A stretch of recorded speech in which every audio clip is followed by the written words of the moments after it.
말씀은 디모데전서 1장 11절로 17절 말씀입니다. 여기서 바울의 겸손이라는 주제로 같이 은혜를 나누겠습니다.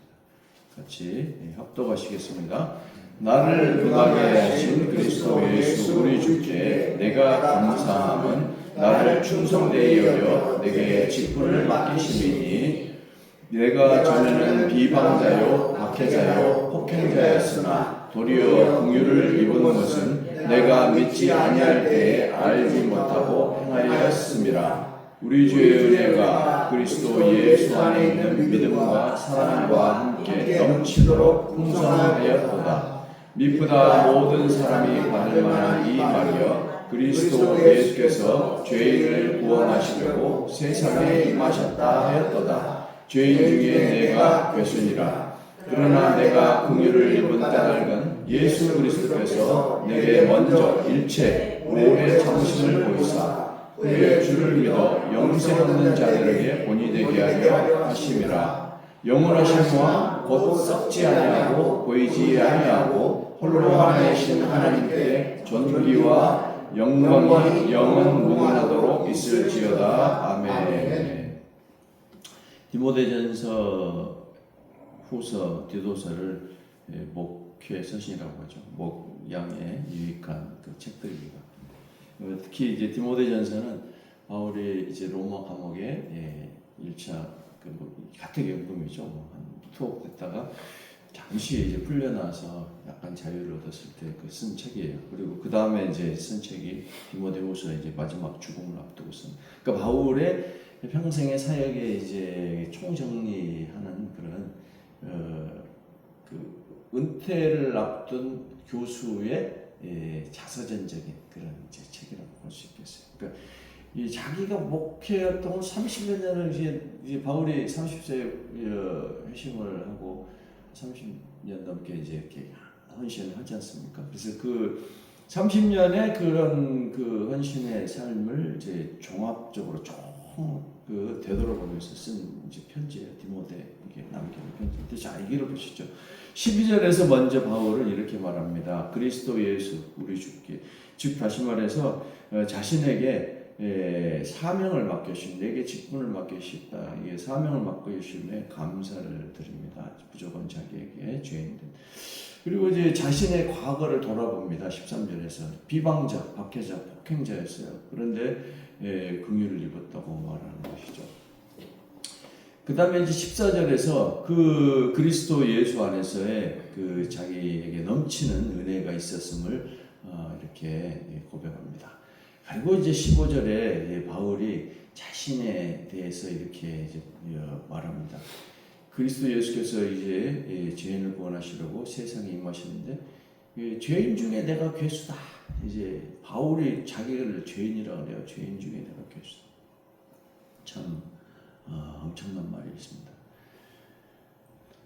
그리고 16절에 이제 예수 그리스도의 그런 긍휼의 그런 것들이 결국은 자신이 이렇게 믿는 자에게 본이 되게 하려 합니다. 이제 이렇게 바울은 자신의 이제 30년 사역을 정리합니다. 그리고 마지막에 17절에 그냥 그런 것들 돌아보니까 절로 입술에 찬양이 터져 나오는 것이죠. 영광이 영원 묵도록 있을지어다. 이렇게 바울은 말하고 있습니다. 자, 흔히 인자무적이라고 해요. 인자무적을 누가 말했냐? 맹자가 이제 말했어요. 맹자. 어찌 통치를 하는 사람에게는 적이 없다. 이제 뭐 그런 왕에게 이제 그 가르침을 준 거죠. 근데 인자무적 뭐 그럴 듯해 보여요. 사람이 선하면 진짜로 적이 없나요? 그렇지 않아요. 그 인자무적은 기본적으로 그 사람이 왕이니까 인자무적이 왕권을 갖고 권력을 가지고 힘을 가지고 있으니까 선정을 베푸는데 제가 IM 병원장이니까 사람들이 제가 다 하면은 병원장인데 저렇게 또 사람이 겸손하네 라고 말하는 거지. 제가 아무 그 능력도 없고 아무것도 아닌 사람이 수고리고 그러면은 그냥 짓밟아요. 그게 바로 세상의 원리예요. 그래서 그 사람이 왕인 것이 아니고 그 사람이 어떤 제가 어떤 지위에 있는 것이 중요한 것이 아니고 정말로 마음속에서 그런 인자를 가지고 있는가라고 봤을 때 그것이 이제 이 세상의 원리, 이 하늘의 원리가 아닌 바로 이 세상의 원리와는 상당히 맞지 않습니다. 바울이 그 살면서 그걸 잘 보이죠. 얼마나 바울이 훌륭한 사람이에요. 바울을 정말 제가 그 여정을 떠나서 이렇게 따라서 이렇게 선교지를 따라서 그런 여행도 다녀왔는데 이 바울은 정말 정말로 대단한 사도예요. 그 타우루스 산맥 4,000m가 넘는 산맥을 그때 당시에 그 맹수도 있고 엄청난 도적대도 있고 그런데 그거를 신발도 제대로 신었겠어요. 그걸 그냥 신고 넘어다니고 그런 복음을 위해서. 그 이고니온에 가서는 처음에 이제 여행 가가지고 실컷 얻어맞고 돌로 내쳐서 죽은 줄 알고 바뀌었다가 뜬다는데 그 다음날 바로 깨어나서 바로 또 이고니온 들어가는 그 놀라운 바울의 그런 그 여정들을 보면서 정말 대단한데 바울이 마지막에 자기를 죄인의 괴수라고 말하고 있어요. 이 도대체 바울은 도대체 왜 자신을 이렇게 말하고 있는 것일까? 바울은 도대체 자신에 대해서 어떻게 그동안에 말하고 있었나? 성경이 이렇게 말해. 바울은 정말 마지막까지 고난을 당하고 결국은 참수당하죠. 참수당해. 로마인이었기 때문에 십자가형은 당하지 못하고 목 잘려 죽어요. 그런데 바울에게 이런 목 잘려 죽은 것은 불행입니까? 불행의 문을 두드리는 4번의 짧은 노크처럼 찾아오는 고난입니까? 그렇지 않습니다. 바울은 정말로 좋은 집안에서 태어났어요. 훌륭한 집안이야. 그 자신이 이 빌립보서에 기술하고 있는 거 보면 나는 8일 만에 할례를 받고 이스라엘의 족속이요 베냐민 지파요 히브리인 중에 히브리인이요 율법으로는 바리새인이요 열심으로는 교회를 박해하고 율법에 의로는 흠이 없는 자라 이렇게 자신을 말합니다. 그런데 30대 초반에 다메섹에서 부활의 주님을 만나게 되죠. 그때부터 바울은 고난이 찾아옵니다. 예수 그리스도를 믿음으로 고난이 없다고 생각하지 마십시오. 고난은 반드시 찾아옵니다. 왜 그런지 아세요? 고난을 통해서 하나님은 우리의 모든 교만을 꺾으시고 하나님의 주의 그 복음의 전도자로서 사용하시기 위함이에요. 자, 얼마나 다메섹에서 이제 만난 후에 바울이 고생을 합니까? 사흘 동안 보지도 못하고 먹지도 못하고 이렇게 이제 고난을 당하죠. 그러다가 이제 단수를 받고 깨어납니다. 사실은 바울은 스데반 순교 현장에서 돌을 치던 자들이 자신들의 옷을 벗어서 그 바울의 앞에다가 청년 바울 앞에다 놓았을 정도로 아주 열성적이고 복음을 받기 위한 중심적인 모습. 옷을 벗었다는 것은 이제 자기의 그 겉옷을 벗어서 그 사람 앞에 이제 내려놓고 또 돌을 열심히 쳐야 되니까 스데반을 땀나니까 옷을 벗어야죠. 열심히 치겠다. 그동안에 나의 그 위치, 나의 그 옷은 그걸 말하죠. 그 사람 신분 그런 것들 다 내려놓고 치는 거예요. 그 정도로 사울은 이제 복음을 박해한 중심에 있었던 사람인데 그런데 그 바울이 시간을 더할수록 겸손해져요. 바울이 최초에 쓴 그런 서신서라고 할 수 있는 데살로니가 전서에 보면은 바울은 자신의 사도권을 주장합니다. 데살로니가 전서 2장 7절 제가 복음독에 읽어드리겠습니다. 우리는 그리스도의 사도로서 마땅히 권위를 주장할 수 있으나 도리어 너희 가운데서 유순한 자가 되어 유모가 자기 자녀를 기름과 같이 하였으니 자기를 사도 그 다음에 성도를 전목이 그리고 유모와 같이 이제 기르는 것으로 자신을 표현을 해요. 그런데 그로부터서 몇 년 지난 한 2-3년 3-4년 지난 후에 고린도전서에 기록된 것을 보면은 자신이 이렇게 말하고 있어요. 고린도전서 3장 9절 우리는 하나님의 동역자들이요 너희는 하나님의 밭이요 하나님의 집이니라. 그렇게 말을 합니다. 3절에서 여전히 동역자. 그렇지만은 15장 8절에 보면은 맨 나중에 만삭되지 못하여 난자 같은 내게도 보이셨느니라 라고 바울이 자신을 말해요. 이제 처음에 그리스도 사도권을 강력히 주장하다가 하나님의 동역자라다가 하다가 만삭되지 못한 자다 그렇게 내려갔어요. 그 다음에 15장 9절에 다시 곧 이어지는 것을 보면 나는 사도 중에 가장 작은 자라 나는 하나님의 교회를 받게 했으므로 사도로 칭함받기를 감당하지 못할 자니라. 드디어 이제 사도 중에서 가장 작은 자라고 자신을 지칭합니다. 그런데 바울이요 에베소서 61년, 62년경에 이제 저술한 에베소서에 보면은 이렇게 말해요. 3장 8절에 모든 성도 중에 지극히 작은 자보다 더 작은 나에게 이 은혜를 주신 것은 측량할 수 없는 그리스도의 풍성함을 이방인에게 전하게 하시고 자신에 대해서 사도 중에 작은 자가 아니라 모든 성도 중에 작은 자보다 더 작은 자라고 자기를 지표하는 거예요. 이제 드디어 죽기를 얼마 앞둔 디모데전서에서 이렇게 말하는 거예요. 죄인 중에 괴수니라. 어떻게 변했습니까? 사도, 만삭되지 못한 자, 사도 중에 가장 작은 자, 성도 중에 지극히 작은 자보다 더 작은 나, 그리고 마지막에 죄인 중에 괴수. 바울이 얼마나 자신을 정말 아주 겸손하게 시간이 가면서 표현하고 있는지를 바울 서신서에서 잘 볼 수가 있습니다. 무엇이 바울을 이렇게 겸손하게 만들었을까요? 변화된 복음의 동력입니다. 하나님이 은혜예요. 알면 알수록 너무 감사해서 알면 알수록 말로 다 할 수 없고 하늘을 두루마리 삼고 바다를 먹물 삼아도 다 쓸 수 없는 하나님의 사랑과 은혜를 뼈저리게 깨닫기 때문에 바울은 그렇게 말하고 있는 것입니다. 그것이 바로 성화의 과정입니다.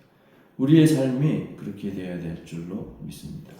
하나님이 우리를 고난을 주셔서 하나님이 우리에게 슬픔을 주셔서 연단을 주셔서 그 가운데도 함께 하심으로 우리가 그 하나님으로 인해서 더욱더 겸손해질 수 있는 것입니다.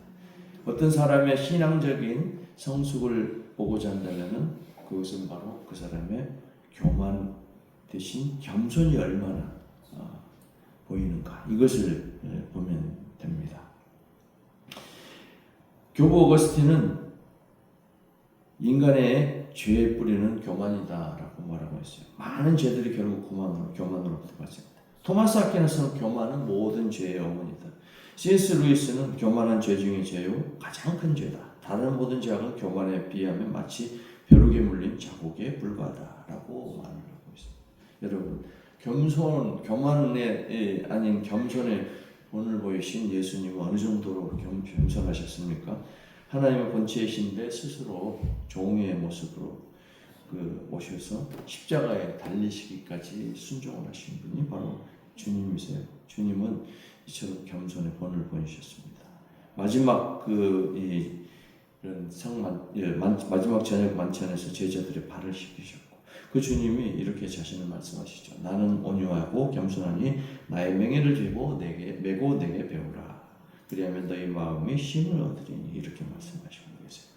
근데 주님은 우리에게 겸손의 본을 보이셨어요. 그런데 우리가 그 주님을 따라서 겸손하지 않고 교만한다는 것은 주님을 따르지 않는다는 그 말이에요. 그래서 우리는 믿음이 또 어떤 복음이 은혜가 크면 클수록 점점 더 겸손한 모습으로 변해가는 것입니다. 그것이 바울이 우리에게 또 보여주는 그런 본이 되고 우리는 그 본을 따라서 주님의 본을 따르는 바울의 본을 따라 또 우리가 이렇게 나아가는 것이죠. 우리가 그런 삶을 통해서 하나님께 영광 돌리고 믿지 않느냐 하는 자들이 하나님께 인도하는 그런 역할들 잘 감당하는 그런 삶이 되기를 바랍니다. 제가 이렇게 기도해 주셔서 안전하게 우크라이나를 잘 다녀왔습니다. 잘 다녀왔고 제가 거기서 세 가지를 느끼고 왔어요. 많은 걸 느꼈는데 요약하면 세 가지. 전쟁의 참상을 보았어요. 복음의 능력을 보았어요. 세 가지. 세 번째, 하나님의 은혜를 보았어요. 첫날 이제 딱 들어갔는데 진짜로 폭탄이 떨어진 거예요. 놀랐어요. 아니 시골 마을이 전쟁도 그러니까 정말 무서울 정도로 한 30분 만에 폭탄 떨어진 소리가 이러다가 죽을 수도 있구나 생각도 들었어요. 이게 폭탄 그러니까 드론이 매일 뜨는 거예요. 미사일 드론이 매일 저녁마다 떠요. 매일 저녁마다 그 전국의 각지를 치는데 드론이 우리가 생각하는 이런 조그만 드론이 아니에요. 3m가 가로세로 3m는 어마어마한 드론이에요. 거기에 폭탄이 엄청난 양이 이 때리면은 그냥 날아가요. 집이 다 날아갑니다. 그래서 드론을 잘 멀리서 이제 보내기 때문에 이제 조종을 하고 이제 막 보는 거예요. 보고 때리니까 이게 섬세하지가 못해요. 가끔 가다 보면 막 꼭꼭도 하고 그래서. 그래서 가장 안전한 곳은 이 큰 건물 사이에 있는 집. 그건 못 때려요. 드론이 쭉 왔다가 이렇게 떨어질 수가 없기 때문에 각을 내렸다. 그래서 건물이 있는 그 주변에 이제 딱 가려져 있으면은 러시아에서 건물이 딱 가려져 있는 거 바로 밑에 있으면 제일 안전해요. 근데 하여튼 뭐 그 가운데서 너무 고통 속에 있는 거리에는 상위군인들이 넘쳐나요. 치료를 받는 건 둘째치고 먹고 살기 좀 힘들어요. 그러니까 와서 구걸을 합니다. 옛날에 제가 봤어요. 어려서 그때는 월남전이죠. 제가 어렸을 때니까 이 월남전 상위군인들이 그 갈고리 긁고 우리 집 앞에 와서 막 두드리고 긁고 막 문을 긁을 때 그 긁는 소리가 너무 공포스러웠어요. 근데 그런 상위군인들 좀 음악적 재능 있는 사람은 가서 이제 구걸하면서 노래도 부르고 이렇게 되죠. 근데 그렇지 못한 사람은 자기 팔 보여주면서 이렇게 구걸을. 저도 가지고 있던 달러를 좀 주고 왔는데. 그리고 이제 거기에서 전쟁부하도 만났어요. 전쟁부. 제가 생각할 때 그 걔가 계속 지금 눈앞에 아른거려. 자해원이라고 하는 하우스 오브 머시 그 집을 방문하는데 거기 한 70여 명의 전쟁부하가 있어요. 근데 그전에 원래는 이제 그 우크라이나가 사람들 러시아가 다 그렇죠. 러시아가 세계 이혼율이 1위잖아요. 근데 뭐 바로 옆에 몰도바, 우크라이나 다 이혼율이 높아요. 일찍 결혼을 하고 20도 안 돼서 10대 초반 결혼하고 이제 애를 또 남자가 이제 버리고 가면 여자가 또 감당하기 힘드니까 고아원에 맡기고 이런 게 막 많아요. 근데 전쟁이 나니까 그런 애들이 이제 다 나가고 전쟁고아로 대체된 거예요. 근데 거기에 전쟁고아가 이제 아주 어린 애부터서 갓난 애부터서 보면 좋고 제가 이제 한 중학생쯤 돼 보이더라고요. 근데 얘가 우리가 가져간 이제 뭐 위문품을 기뻐하지 않아요. 왜 그렇죠. 뭐 먹을 것 처먹고 뭐 장갑 뭐 이런 거니까 걔가 뭐가 기쁘겠어요. 그 나이에 이제 알 거 다 아는 나이인데 자기에게 부모를 잃은 그 슬픔이 너무 큰 거예요. 그래서 기뻐하지 않고 그냥 가만히 앉아 있더라고. 그래서 제가 자 뒤에 앉아 있기를 제가 들고 찾아왔어요. 찾아와서 주고 이제 제가 조금 하다 보니까 우크라이나 말을 조금 이제 읽을 줄 알아가지고 내가 나는 닥터 우야라고 이제 우크라이나 말을 했더니 걔가 유창하게 영어로 오히려 My name is Eagle 이제 유창하게 말을 하더라고. 그래서 이제 그러지 않고 이제 아버지 부모님이 너에게 독수리처럼 높이 꿈을 펼치라고 지으신 이름 같구나. 그러니까 살짝 웃더라고. 근데 그 아이가 이제 웃는데 슬픔이 그렇게 너무 그래서 그걸 잊을 수가 없어요. 근데 그 가운데도 복음의 능력.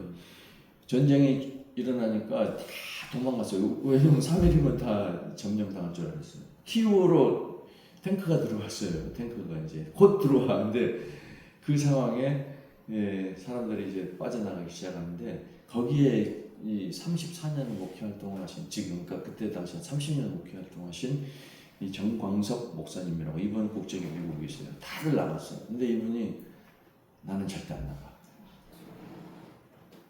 양들을 버리고 갈 수 없어. 하고 남아 있었어요. 남아 있었는데 이제 계속 보니까 이제 피난을 왔어요. 이제 안전한 지역으로 그 우즈고로드라는 지역. 근데 거기에서 NGO들 그 국제 단체들 뭐 종교 단체들하고 같이 이제 그 촉역이라는 곳이 이제 여기에서 3,000명의 난민을 이제 먹이는 거예요. 매일같이 식사를 되잖아요. 근데 한 두세 달 지나니까 다 가버려요. 힘들죠. 그 전쟁이 뭐 금방 끝날 줄 알았는데 일주일이면 계속 되니까. 근데 이번에 6개월 만에 먹였어요. 먹여요. 자기 미국 목사님, 미국에서 그 국적 갖고 있기 때문에 미국의 그런 후원도 받고 그래서 그걸 먹이는 정말로 대단한 복음의 능력을 좀 받고 그 땅을 사랑하는 하나님의 그 사랑과 은혜를 봤어요. 하나님이 이 땅을 사랑하는구나. 이 사람들이 너무 순수해요. 그리스 정교회로부터서 이 러시아 정교회로부터 영향을 받아서 우크라이나 정교회가 같이 이제 있었는데 러시아 정교회가 전쟁 이후에 우크라이나를 이제 침공하는 것을 축복을 해요. 그러니까 사람들이 순식간에 러시아 정교회에 대한 반감이 생기지 않았겠어요. 게다가 러시아 정교회 사제들이 우크라이나 군의 위치를 알려주고 그래서 폭격을 하게 만들어요. 갑자기 러시아 정교회가 원수가 되면서 러시아 정교회 재산을 다 뺏어버려요. 우크라이나에서. 그리고 국민들은 이제 마음을 잃었는데 그때 다 도망가고 문을 닫았는데 개신교가 문을 열어줬어요. 그래서 우크라이나에 지금 복음에 불길이 일어나고 있어요. 그곳에 많은 사람들이 성경을 보내달라 그러고 교회로 찾아오고 어마어마한 변화가 일어나고 있어요. 그것에 하나님의 사랑을 하나님이 우크라이나가 얼마나 사랑하시는가 이런 것들을 제가 보고 올 수 있었습니다. 그래서 너무 감사하고 우리가 정말 그들을 위해서 뭘 할 것인가. 이제 12월부터서 우크라이나에 재활 의료진이 옵니다. 그래서 1차로 일단 의사 치료사 4명이 와서 연수를 하는데 젊은 사람들이에요. 젊은 2000년생 전후생들. 이들에게 어떻게 우리가 하나님의 사랑을 전할 것인가 이것이 저는 좀 관건입니다. 이 사람들이 믿음이 없어요. 이제 이 마음이 힘들고 정교회가 80% 이상 차지하고 있는데 지금은 마음이 힘들어요. 그러니까 이들에게 그리스도의 사랑을 정말로 전해주셨으면 좋겠다. 그런 것이 제 기도 제목이고 우리 같이 그런 것들을 위해서 함께 또 기도하고 정말 중보했으면 좋겠습니다. 이제 우리가 오늘 예배를 이제 마무리하면서 좀 늦어졌지만 짧게 통성으로 기도하고 하나님 앞에 참 주님 우리 정말 이 주님 앞에 나와서 이 기도하고 예배할 때 그 모든 상황들 가운데 주님 우리의 교만을 내려놓고 겸손히